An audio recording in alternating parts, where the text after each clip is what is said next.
અમારા કમાભાઈ તો દુનિયાનો હીરો બન્યો છે ભાઈ.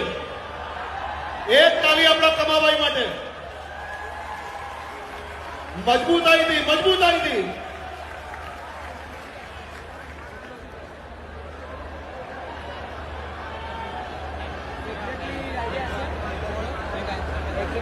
પ્રવીણભાઈ, સિંદૂરનો ગરબો આપણે બધા અત્યારે મેં કાલે તો 11 વાગ્યાથી 11:10 સુધી રમવાનો છે, પણ અત્યારે સિંદૂરનો ગરબો પ્લે કરો.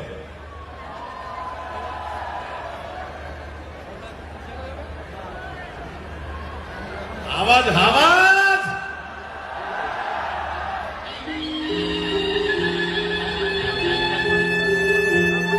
નમો અંબા જગદંબા